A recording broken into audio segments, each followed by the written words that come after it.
Hey, it's TDA and welcome back to episode 13 of this perfect ratio run. And we are in a little bit of a hurry today because we're making one big build. And I might actually need to put in some cuts here and there because of the size, but let's find out. Before we do that, however, just a quick show of my little hub over here. This is one of the things I place on every planet that I go to after I reach the mid-game. It's basically a little mall that request pretty much every item you might ever need on a planet, to start with some belts, sorters, and power things, of course, and warpers as well. This is actually the only place that you necessarily need to request warpers on your planets, but you might as well do it in your builds as well, of course. And there's basically 4 more ILSs requesting all the buildings, so this is kind of the chemical side of things requesting that. Then I have some basics like power. This is still hydrogen. Of course, you can replace this with higher tier items later on. Vessels and drones, and of course foundations, so you can actually build stuff. Basic production facilities and ILSs, and I actually request the orbital collectors here as well. You might want to replace this with something else if you want. And then basically all the stuff you need to build a Dyson Sphere. Now, in the blueprint that I will of course be providing, I put everything at requesting of 0, at least most of it, with the exception of a few items like the belts and sorters, because you need them everywhere.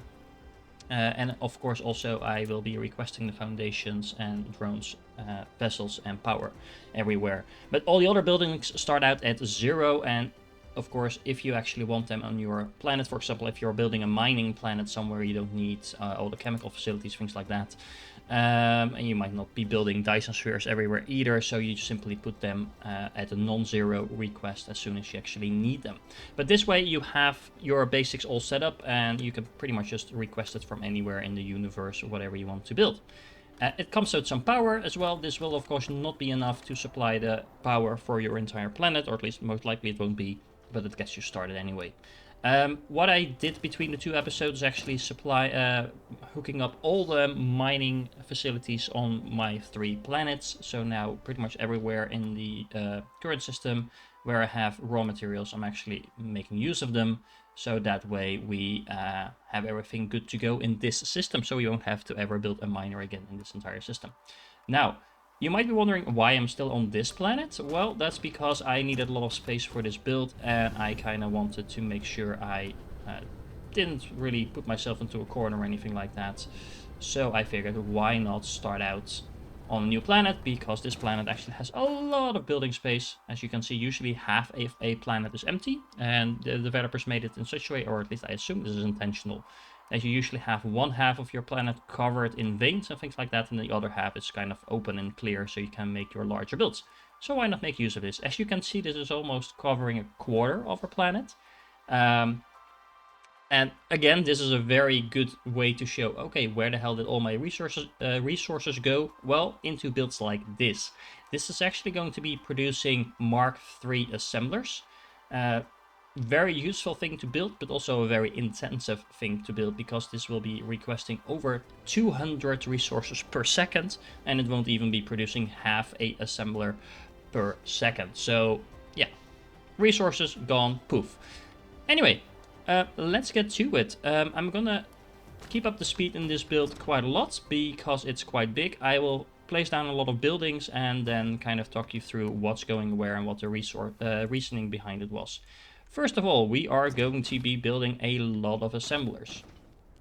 And I should probably note that I am going to assume these are Mark III assemblers already. Why? Because I am going to be building them, and you will see from the size of this build, if I don't do that, we're actually going to have a problem in terms of the size of this build. Well, not a problem, but it will be becoming even bigger than it already is. I am going to need a lot of assemblers here. So this is one row of 16 actually, and then we have another row here that doesn't need to be quite as big. Let's see, we need a few belts in between here as well. Let me see, how many belts do I need in between here? Probably 3 as well, but I don't think it really matters that much. 2 or 3.